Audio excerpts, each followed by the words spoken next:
तो सवाल है कंपटीशन या कोऑपरेशन।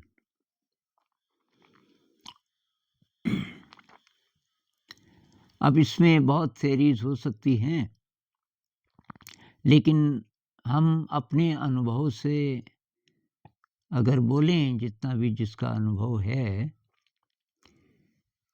कि जो ज़्यादा सफल चीज़ें होती हैं ज़िंदगी में, जहाँ चमत्कार होते हैं, जहाँ नई चीज़ें होती हैं, उसके पीछे कौन-सा फ़ोर्स होता है। तो मैं ये कह रहा था कि जो लोअर एनर्जी लेवल है, वहाँ है कंपटीशन। जब हमारे अंदर ईर्ष्या आ जाती है, जब एनर्जी कम है, जब हम क्रिएटिव नहीं हैं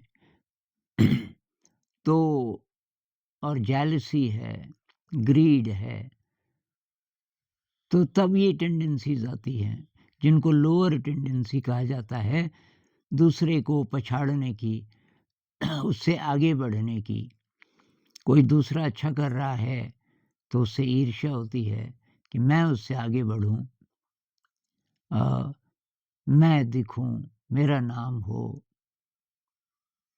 तो ये इसको आप नेचुरल बोल सकते हैं, लेकिन ये लोअर नेचर है और इससे विकृति आती है समाज में।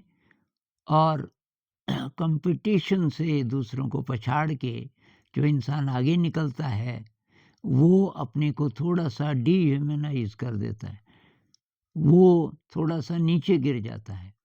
अगर वो ना करता और क्रिएटिविटी के रास्ते पे होता, वो चीज़ें करता जो कि उसका पैशन है, तो उसको बहुत खुशी मिलती और उसका एनर्जी लेवल बहुत हाई होता।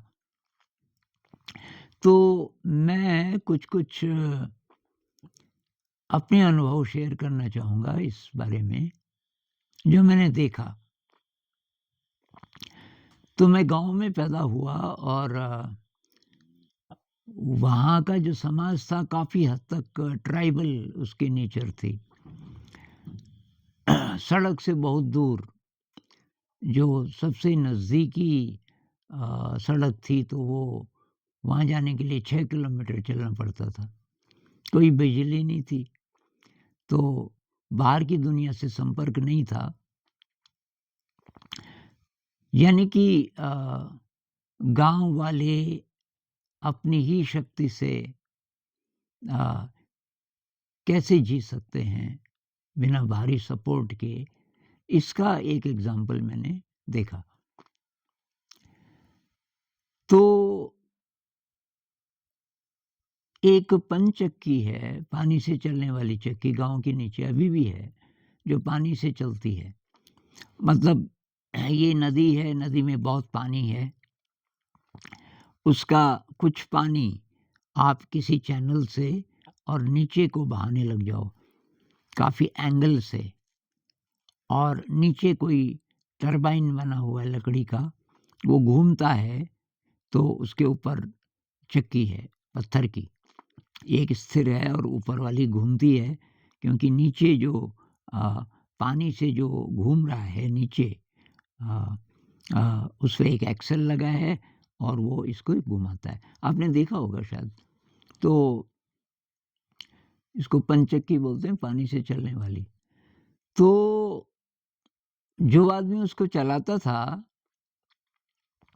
बहुत साल हो गए थे, तो वो जो पत्थर के 2 पार्ट होते हैं, जिसके बीच फिर वो अनाज पिसता है, वो पार्ट काफ़ी पतले हो गए थे घिस-घिस के, और वो नए लाने थे, तो बहुत भारी होते हैं, क्योंकि उसकी जो मोटाई थी अ, ऊपर वाले पार्ट की 1 फुट के करीब रही होगी। 1 फुट मोटाई, और उसका जो डायमीटर था, वो शायद 4 फुट के आस-पास था। अब आप लगा लो कि उसका वज़न कितना होता होगा। तो 6 किलोमीटर दूर जहाँ सड़क है, वहाँ तक तो ट्रक में आया। अब वहाँ से उसको 6 किलोमीटर लाना था गाँव के नीचे, जहाँ वो नदी है। अगर कोऑपरेशन ना होता, गाँव के समाज में तो ये काम असंभव था।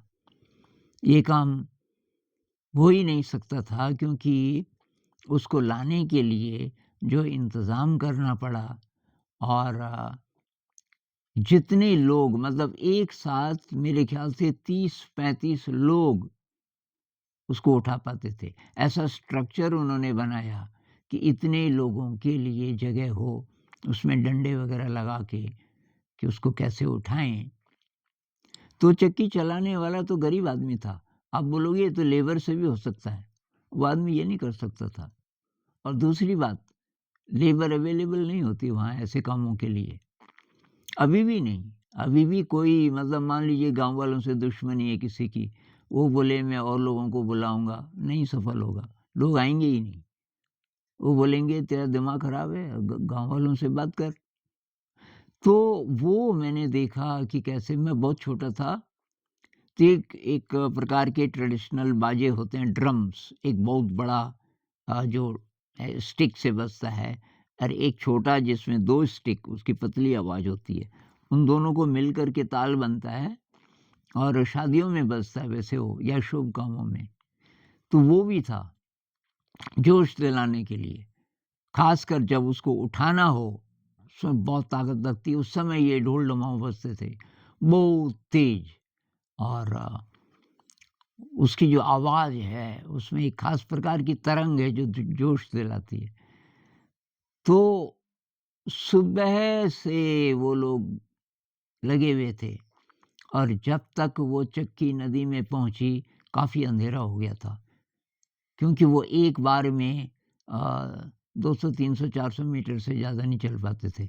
उसके बाद फिर उसको नीचे रखना पड़ता था। नीचे रखने में भी फिर बहुत ज़्यादा अ, उसकी मतलब केयरफुल रहना पड़ता था। और गाँव में एक टीम, महिलाओं की टीम खाना बना रही है। उनके लिए 4 या 5 बार खाना भेजा गया। बहुत बढ़िया-बढ़िया पकवान। अ, और तो इतने सारे लोग उस पे लगे, एक उत्सव का माहौल था। इतना बड़ा काम हो गया, लगभग असंभव सा लगने वाला। फिर जब वो चक्की लग गई तो फिर बहुत लोग देखने के लिए गए, हम भी गए, हमें बहुत आश्चर्य हुआ, क्योंकि इतनी बड़ी चक्की हमने देखी ही नहीं थी, इतनी मोटी। तो इस प्रकार के जितने भी काम हैं, उनमें एक बात तो है कि सर्वाइवल की, कि भाई करोगे कैसे? लोगों की मदद के बिना तो होगा नहीं। लेकिन दूसरी बात है स्पिरिट की, कि लोगों को, हर एक को लगता था ये मेरा काम है। अब जैसे शादी हो रही है, मैंने इसका एग्ज़ाम्पल दिया था डांस ऑफ द बी में। अ, किसी के घर में शादी हो रही है, तो मान लीजिए कि आपकी बेटी की शादी है गाँव में, वो ज़रा ज़्यादा मुश्किल होता है, क्योंकि बारात आ रही है बाहर से, और अपने गाँव वालों को भी खाना खिलाना है, बारात को भी खिलाना है, और बारात में तो मेहमान हैं, तो थोड़ा ठीक-ठाक खाना होना चाहिए, अच्छे तरीके से सर्व किया जाना चाहिए इत्यादि। तो आपकी बेटी की शादी है, तो आप नहीं बुलाओगे लोगों को, कि रिक्वेस्ट करनी पड़े कि जी आज बारात आनी है और ये काम होना है, इतना खाना बनना है इत्यादि। लोग अपने आप आते हैं। तो हमारे गाँव में एक थे, तो मान लीजिए कि दयाराम जी की बेटी की शादी है। तो बस लोग आ जाते थे, हाँ भाई, कितनी बारात कितनी बुलाई है? कि जी 60-70 के करीब-करीब, पर क्या पता कुछ ज़्यादा भी आ जाएँ। अच्छा, अच्छा, और इतने हमारे गाँव के भी हैं। तो तो बता आटा कहाँ रखा है? तो उसको भंडार में, एक आदमी भंडार का इंचार्ज बन जाता था, क्योंकि उसको तजुर्बा होता था कि कितना बनाना है, और वो वहाँ से देता रहता था। जैसे आटा, भई इतना बनाओ अभी, और फिर और बनाएँगे वगैरह-वगैरह। और अब शादी, ऐसी शादी में अगर मैं भी हूँ, तो मेरी ड्यूटी होती थी रोटी की, कि भाई रोटी तेरी ज़िम्मेदारी है। तो मैं तो अब गाँव से अ, लड़कियाँ आती थी, उनको मैं बोलता था, भाई पता करो बड़ी-बड़ी परात कहाँ-कहाँ है जिसमें आटा गूँथते हैं, और ये चकला, बेलन ये सब लेके आओ। तो 8-10 जोड़ी चकला बेलन और ये 8-10 आटा गूँदने के लिए, फिर थोड़ा-थोड़ा आटा सबको दे दो और तो मैं फिर चूल्हा लगाता था। तो मेल मैं ही होता था उनके साथ और बाकी सभी लड़कियाँ होती थी और फिर हम शुरू करते थे रोटी बनाना। और उस दिन मुझे याद है मैं अंत में कुछ खा नहीं पाता था, क्योंकि शरीर में इतनी गर्मी हो जाती थी चूल्हे के पास इतने घंटे से बैठे हैं। लेकिन हमें वो बीच-बीच में खिलाते थे। अभी सनसेट भी नहीं हुआ और हलवा बन गया सबसे पहले वाला। उस समय से बनना शुरू हो जाता था। बारात तो आएगी 9 बजे के आस-पास। तो हमको थोड़ा-थोड़ा ये पत्तल में वो मिल जाता था, हलवा वगैरह-वगैरह। तो अब कहीं रोटी बन रही है, कहीं सब्ज़ी बन रही है, कहीं हलवा बन रहा है, कहीं कुछ और बन रहा है, कहीं पूरी बन रही है, कहीं पकौड़ियाँ बन रही हैं। सारी डिशेज़ बन रही हैं और सबकी नज़र सब तरफ है। तो अचानक कोई बोलता है, कोई पूरी तल रहा है, अचानक बोलता है, "भई ड्रम में पानी देखो कितना है।"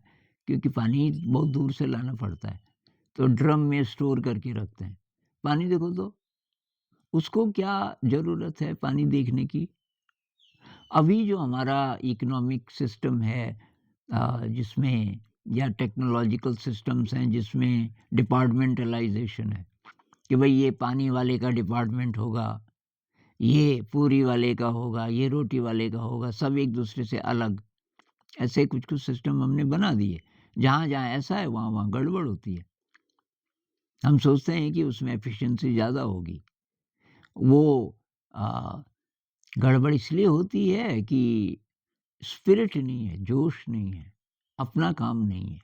लेकिन यहाँ हर एक के लिए सारा अपना है। तो भई ड्रम में पानी कितना है? अब पानी देखा जा रहा है कि जी आधा-आधा है, भई लाओ कुछ कुछ लोग जाओ भई, कौन है फ्री? तो लड़कियाँ ज़्यादातर लड़कियों की ड्यूटी होती थी पानी वाला काम, तो पकाने वाला पुरुषों का होता था। अब लड़कियाँ जा रही हैं और पानी लेके आ रही हैं। फिर अ, फिर बात हो रही है कि भई पहले किसको खिलाएँ, कहाँ खिलाएँगे वगैरह-वगैरह।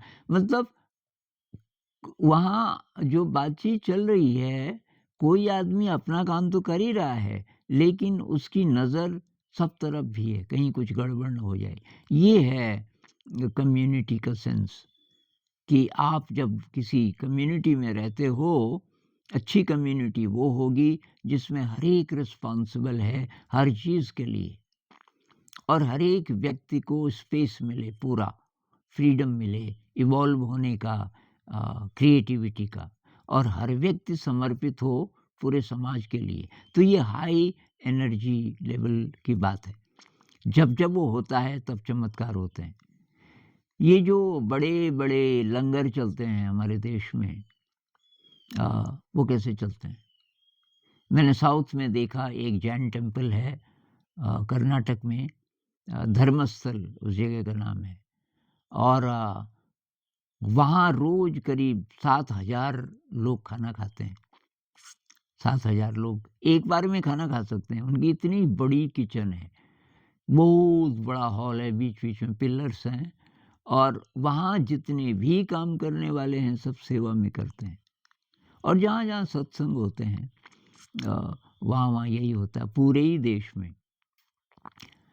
तो वहाँ अगर ये वाली भावना होती कि भाई हम अपना-अपना करेंगे और पेड मतलब पैसा दे के ही करेंगे। तो क्या जब से ये पैसा आया, वहाँ से विकृति आई? मैं तो ये नहीं मानता। मतलब ये एनर्जी जब कम होती है तब ये दूसरे सारे फैक्टर्स कंट्रीब्यूट करते हैं। एनर्जी अगर हाई होती है, तो तब अलग बात होती है। तो ये अभी एक वीडियो मैंने बनाया था ना 2-3 दिन पहले अपलोड किया कि कंपटीशन डिग्रेडेड ह्यूमैनिटी का संकेत है, ऐसा कुछ बोला मैंने। कोई-कोई लोग उससे नाराज़ भी हुए कि कंपटीशन नहीं होगा तो हम सिस्टम को कैसे बीट करेंगे? अरे भाई सिस्टम को बीट कहाँ कर रहे हो? तुम तो मज़बूत कर रहे हो। कॉम्पिटिटिव स्पिरिट से उन्हीं सिस्टम्स में तो आप जा रहे हो। और आप जैसे कितने सारे लोग, तो सिस्टम चल ही रहा है। अगर आप ऐसा बोलते कि हम भई इसमें आगे बढ़ेंगे, सेलेक्ट हो जाएँगे और तब इस सिस्टम को बदलेंगे, जिसमें 1000 में से केवल 1 निकलता है जबकि काबिल सब होते हैं। 1000 काबिल लोग हैं, लगभग बराबर, तभी भी 1 ही निकलेगा, 999 नहीं निकलेंगे। फ्रस्ट्रेशन होती है, लोगों की, जवान लोगों की तबीयत बहुत ज़्यादा ख़राब हो जाती है, बहुत सारे मानसिक डिसऑर्डर हो जाते हैं, कई आत्महत्याएँ कर देते हैं। ऐसा मनुष्य जाति के इतिहास में शायद ही कभी हुआ हो, और ये अननेचुरल सिचुएशन है। भई आपको 1500 लोग लेने हैं हर साल, तो 15 लाख को क्यों परेशान किया हुआ है आपने? 1500 तो आप सेलेक्ट कर सकते हो ना, कोई और विधि भी तो होगी, बिना परीक्षा के भी कर सकते हो। जब कॉलेज में पढ़ रहे हैं तब भी तो पता चल जाता है, कौन-कौन ब्राइट होगा आपके मतलब का। तो विकल्प तो हैं, लेकिन हमने अब सिस्टम ही ऐसा बना दिया। अब देशों के बीच इतने ही सारे देश बना दिए और देशों के बीच अभी संघर्ष चल रहा है, क्या ये ज़रूरी है? थोड़ी-सी हाई एनर्जी हो जाए और हम शांति की बात करने लग जाएँ कि यार क्या शांति से नहीं हम रह सकते? मतलब लड़ना ज़रूरी क्यों है? फ़ौज का तब ये काम होगा कि कैसे अ, शांति हो और बॉर्डर मिलन के की जगह हों। जहाँ-जहाँ 2 देशों का बॉर्डर है, वो वहाँ पे मेले लगें। दोनों देशों की चीज़ें हों वहाँ, अ, वहाँ दुकान हो, मतलब सब जगह। और जिसको ज़्यादा अच्छी चीज़ चाहिए, भई चलो बॉर्डर की दुकानों पे चलते हैं, क्योंकि वहाँ दूसरे देश से भी बहुत प्रकार की चीज़ें आएँगी। किसी-किसी जगह 3 या 4 देशों के भी बॉर्डर जुड़ते हैं। तो वो उतनी ज़्यादा एनरिच हो जाएगी वो जगह, और वहाँ पे ऐसे मार्केट हों। फ़ौज का काम हो कि वहाँ व्यवस्था ठीक रहे। अभी लड़ने की क्या ज़रूरत है? अब आप बोलोगे ये यूटोपियन व्यू है, आइडियलिस्टिक व्यू है। भई आइडियलिस्टिक नहीं है। ट्राइबल कम्युनिटीज़ में ऐसा होता है, और बहुत ज़्यादा लेबर, अब तो सब वो भी बदल रहा है। मेरे गाँव में बचपन में किसी का मकान रिपेयर होना है, ये मकान की छत है स्लैंटिंग, उसके ऊपर स्लेट्स होती थी पत्थर की। उन स्लेट्स को बनाने में बहुत टाइम लगता था, पतला करने में, काफ़ी लंबी-चौड़ी स्लेट्स, उसके नीचे लकड़ी। तो वो जो सारा काम है, मान लीजिए कि वो जो लकड़ी बीम्स लानी है 4 किलोमीटर दूर से, और जो पत्थर की स्लेट्स हैं वो भी काफ़ी दूर-दूर हैं, कोई 1 किलोमीटर, 1.5 किलोमीटर। तो उन सब को लाना, तो एक दिन लकड़ी का होता था। सारी लकड़ी ला रहे हैं 4 किलोमीटर दूर से, जो बीम्स वगैरह हैं, उनको खाना सर्व किया जा रहा है, पैसा नहीं, पैसा नहीं। फिर अ, ये स्लेट्स लाई जा रही हैं इत्यादि। ऐसे बड़े-बड़े काम जो कि बहुत मुश्किल होते थे अकेले इंसान के लिए, लगभग असंभव। इतना टाइम कहाँ होता है और कौन जाएगा इतनी बार? तो ये सारे काम अपने आप हो जाते थे, और उसमें एक उत्सव की फीलिंग, एक सेलिब्रेशन की फीलिंग होती थी। तो इंसान जब हाई एनर्जी लेवल पे जीता है और कोऑपरेशन के प्रिंसिपल को अपनाता है, या आपके परिवार में, आपके मोहल्ले में, आपके गांव में, आपके शहर में, हर जगह अप्लाई होता है। जब जब हम ऐसा कर पाते हैं, कोऑपरेटिव सिस्टम्स बना पाते हैं, उसमें सेल्फिशनेस कम हो जाती है, उसमें एक नई एनर्जी आ जाती है, हाई एनर्जी। और वो जो हाई एनर्जी है, वो हमारा रिवॉर्ड होता है, और फिर हमें और कुछ नहीं चाहिए उसकी जगह। तो आप स्टडी कीजिए, अब स्टडी कीजिए। अब आप दोनों प्रकार के एग्ज़ाम्पल ले सकते हैं। नेचर की स्टडी करके, वो तो मैं बोल ही रहा हूँ, कंपटीशन भी है, लेकिन वो लोअर एनर्जी लेवल, आप किस पे जीना चाहते हो? हाई एनर्जी लेवल पे या लो पे? हम तो इंसान हैं ना, हम लो पे क्यों जिएँ? नेचर में कहीं-कहीं ऐसे एग्ज़ाम्पल मिल सकते हैं आपको कंपटीशन वाले, या वो भी हमारी मिस इंटरप्रिटेशन हो सकती है। भाई माइग्रेटरी बर्ड्स को देखो, वो इकट्ठे नहीं उड़ेंगे, तो फिर कोई अकेली चिड़िया पड़ जाएगी तो बस वो नहीं बचेगी। माइग्रेटरी बर्ड्स हज़ारों की संख्या में एक साथ चलते हैं, एक जगह से दूसरी जगह। कितना कोऑपरेशन है उनके बीच।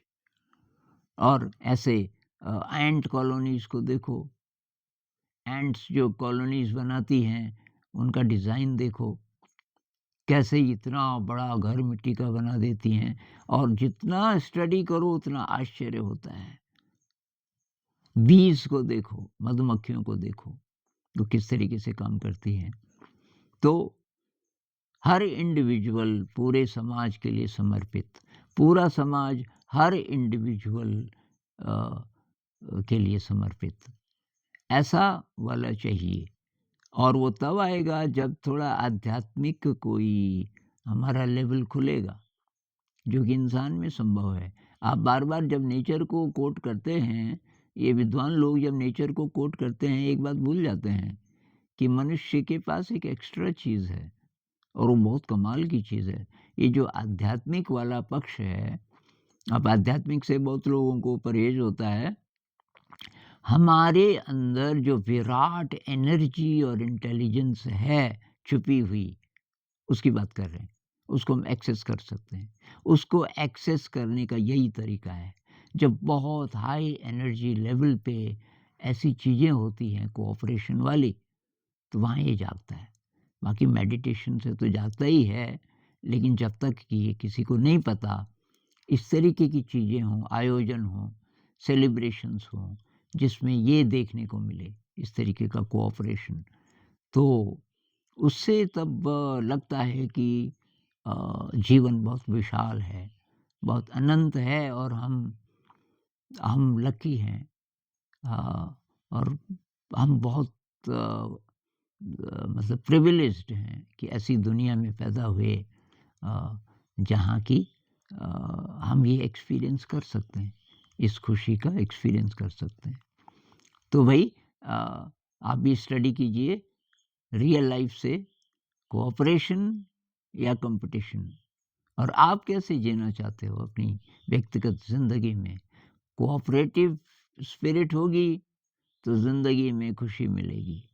कॉम्पिटिटिव स्पिरिट होगी तो अचीवमेंट्स बड़ी-बड़ी हो सकती हैं आपकी, मटेरियल अचीवमेंट्स बड़ी-बड़ी हो सकती हैं, शांति नहीं मिलेगी। तो इस पर थोड़ा मनन कीजिए।